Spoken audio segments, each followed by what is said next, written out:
어느새 가을의 한가운데로 들어섰습니다. 벌써 추분도 지났고요. 시원한 날씨 덕에 방역 현장에서 일하시는 분들의 노고가 조금이라도 덜어졌기를 바랍니다. 요즘 정부에서 2차 재난지원금을 지급하고 있죠. 여러분 가운데서 대상자가 계시다면 그걸로 인해서 조금이라도 숨쉴 공간이 넓어지면 좋겠습니다. 못 받으시는 분들도 여러 계실 텐데 그런 분들도 실망하지 않으시면 좋겠습니다. 곧 형편이 풀려서 재난지원금 몇 푼 받는 것보다 더 큰 유익이 있기를 바랍니다. 오늘도 함께 예배를 드리는 사랑하는 형제 자매 여러분 위에 하늘의 충만한 은총과 땅에 넘치는 기운이 듬뿍 임하시기를 주님의 이름으로 축복합니다. 여러분, 요즘 하시는 일은 잘 되고 있습니까? 여러분의 인생은 성공을 향하여 순조롭게 항해 중입니까? 그렇다면 참 다행스럽습니다. 기쁜 일이지요. 그런데 지금까지 썩 만족스럽지 못하더라도 실망은 하지 마시기 바랍니다. 인생에 실패란 없습니다. 실패는 성공의 반대말이 아니라 성공의 한 부분입니다. 이런저런 실패들이 모여서 최후의 성공을 만들어내죠. 우리가 너나 없이 성공하기를 바랍니다. 학업에 성공하고, 연애에 성공하고, 일에 성공하고, 건강 지키기에 성공하고, 그래서 결국에는 인생에서 성공하기를 바랍니다. 꼭 그렇게 되시기를 바랍니다. 반드시 그렇게 될 것입니다.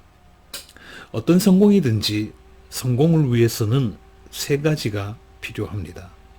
첫째는 환경이 뒷받침되어야 합니다. 아무리 능력이 특출해도 주변 여건이 맞지 않으면 성공하지 못합니다. 둘째는 성실함입니다. 좋은 환경이 갖추어져 있어도 성실하게 노력하지 않으면 성공하지 못합니다. 그리고 셋째는 미소입니다. 미소를 짓는 사람이 성공한다는 거예요. 아니, 미소를 짓고 있다면 이미 성공의 길에 들어선 것입니다. 불평, 불만에 가득한 사람, 찡그리고 사는 사람에게 성공이란 없습니다. 자, 하나씩 살펴봅시다. 첫째는 환경 문제인데 이거는 우리의 노력 밖의 일이죠. 태어나 보니까 입에 금수저가 물려 있더라. 사람에 따라 어떤 사람은 은수저 또는 동수저, 그것도 아니면 나무수저, 그렇게 되어 있는 거예요. 근데 중요한 것은 금수저, 은수저 하는 그런 것들은 사람의 기준이라는 겁니다. 금수저 물고 태어났다고 반드시 성공하는 것은 아닙니다. 흙수저 물고 태어났다고 반드시 실패하는 것도 아니고요. 우리 예수님을 보십시오. 나무수저는커녕 사람 취급도 받지 못하는 가운데서 태어나셨지 않습니까? 근사한 호텔방이나 종합병원 분만실은 놔두더라도 사람이라면 적어도 학고방에서라도 태어나는 게 보통 아닙니까? 근데 예수님은 짐승들이 거처하는 외양간에서 태어나셨습니다. 그렇지만 하나님은 그 천한 외양간을 그 어느 나라, 그 어느 시대, 그 어느 화려한 왕궁보다 존귀하게 만드셨습니다. 이런 분이 하나님이에요.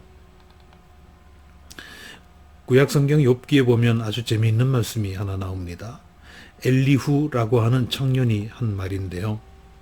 아주 지혜로운 사람입니다. 욥기 37장 13절입니다. 하나님은 땅에 물을 주시려고 비를 내리십니다. 하나님은 땅에 물을 주시려고 비를 내리십니다. 사람을 멸하실 때에도 비를 내리시고 사람에게 은총을 베푸실 때에도 비를 내리십니다. 그랬습니다.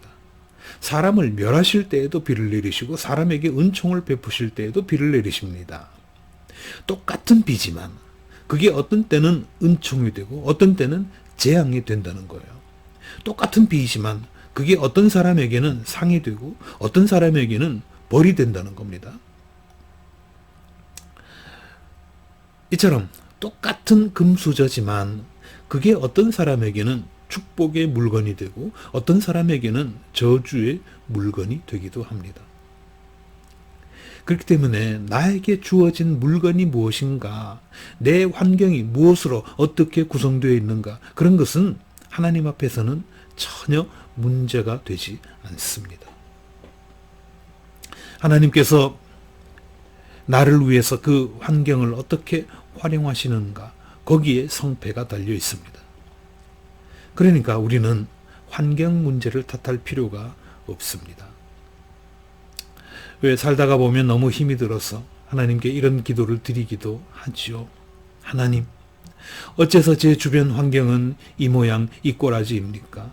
부모도 변변찮고 형제 자매도 시원찮고 매일 만나고 사는 사람들도 별 볼 일 없는 사람들, 교양 없는 사람들이고 도저히 못 살겠으니 이런 환경 좀 바꿔주세요.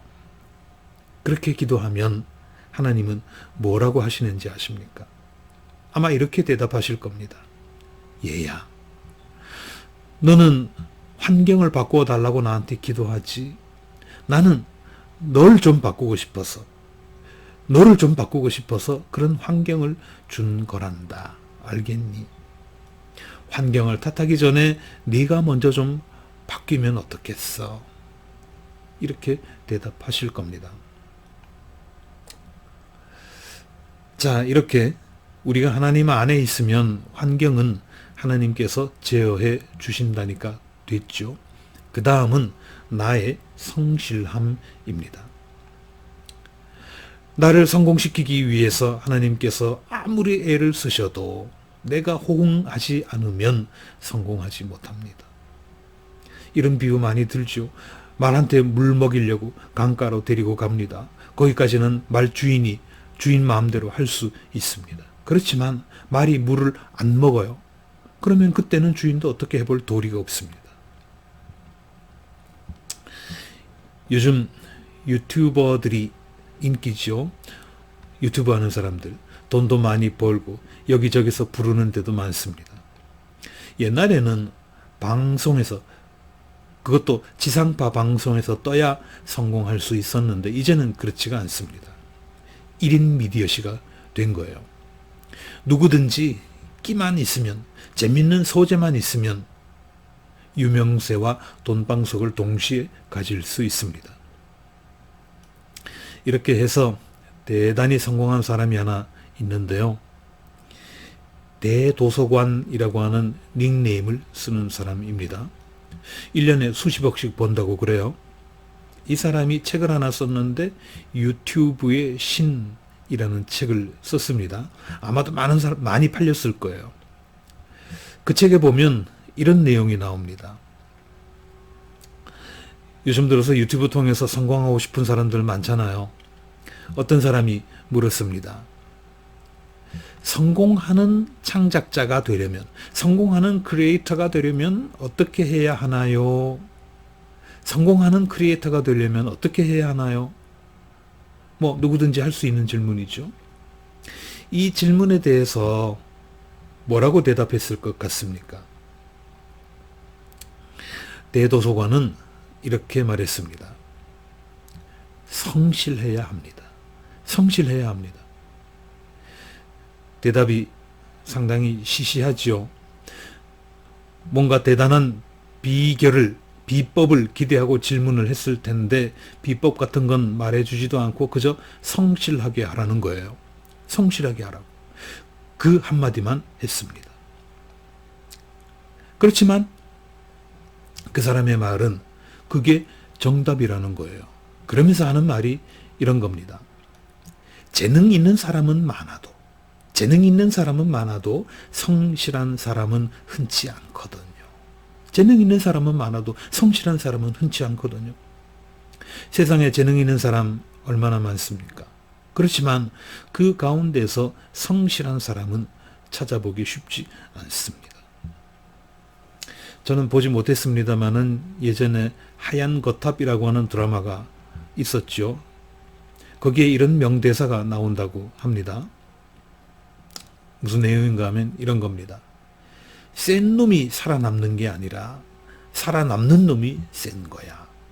센 놈이 살아남는 게 아니라 살아남는 놈이 센 거야. 자, 끝까지 살아남는 사람은 재능 많은 사람이 아니라 성실한 사람입니다. 성실한 사람이에요. 그런 사람이 강한 사람입니다. 잠언 24장 16절 말씀을 봅니다. 의인은 7번을 넘어지더라도 다시 일어나지만 악인은 재앙을 만나면 망한다. 의인은 7번을 넘어지더라도 다시 일어나지만 악인은 재앙을 만나면 망한다. 이 말씀에서요, 의인이라고 된 것을 성실한 사람으로 바꾸면 아주 적절한 말이 됩니다. 자, 봅시다. 성실한 사람은 7번을 넘어지더라도 다시 일어나지만 불성실한 사람은 재앙을 만나면 망한다. 그렇지 않습니까? 자, 성공하는 사람이 되기 위해서 첫째는 환경이 중요하다고 했죠. 둘째는 성실함이 필수라고 했습니다. 여기서 또 하나가 더 있어야 됩니다. 세 번째 요건, 미소입니다. 미소예요. 우리 주변에 보면 뭘 하든지 잘 풀리는 사람이 있는가 하면 반대로 뭘 해도 일이 꼬이는 사람이 있죠. 왜 그럴까요? 원인은 뭐 여러 가지가 있겠습니다만은 그 중에 중요한 원인 중에 하나는 미소입니다. 미소를 달고 사는 사람은 무슨 일을 하든지 두려움이 없습니다. 언제나 즐겁습니다. 근데 불평과 불만이 가득한 사람이 미소를 지을 수 있나요? 안 되죠. 못합니다. 감사하는 사람만이 미소를 간직할 수 있습니다. 대개 사람들은 좋은 일이 생길 때만 감사합니다.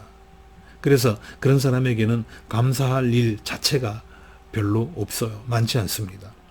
그런데 진짜 성공하는 고수는 좋은 일뿐만 아니라 나쁜 일에도 감사합니다. 예를 들어서 누군가에게 속았을 때 성공하는 사람은 그때도 감사한다는 거예요. 원망하면서 우는 소리 해봐야 지나간 일 어떻게 바꿉니까? 못 바꾸죠. 오히려 이렇게 생각합니다. 그래, 이번 일을 겪으면서 공부 많이 했네. 세상에 그런 사람도 있다는 거 배웠으니까 됐어. 수업료 치고는 비싸지 않아. 이렇게 긍정적인 방향으로 생각을 바꿉니다.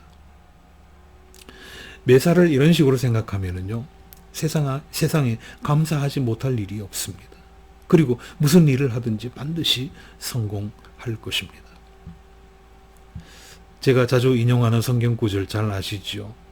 데살로니가전서 5장 16절부터 18절 말씀 다시 봅니다. 항상 기뻐하십시오. 끊임없이 기도하십시오. 모든 일에 감사하십시오. 이것이 그리스도 예수 안에서 여러분에게 바라시는 하나님의 뜻입니다. 모든 일에 감사하라고 그랬죠. 무슨 일이든지 가리지 않고 나에게 일어나는 모든 일에 일단은 감사하라는 겁니다. 그러면 복이 굴러 들어옵니다. 자리에서 일어나면 아침 햇볕에 감사하십시오. 아직 펄펄하게 살아있음을 감사하십시오. 비가 오는 날에는 비에게 감사하십시오. 더운 날에는 춥지 않음을 감사하십시오. 추운 날에는 덥지 않음을 감사하십시오. 산소 호흡기 없이도 숨을 쉴 수 있음을 감사하십시오. 손가락 발가락을 움직일 수 있음을 감사하십시오. 하루 세끼 밥 먹을 수 있음을 감사하십시오. 오늘도 편안하게 잠잘 수 있음을 감사하십시오. 이렇게 감사하면서 살면 그 사람의 얼굴에는 자연스럽게 미소가 만들어집니다.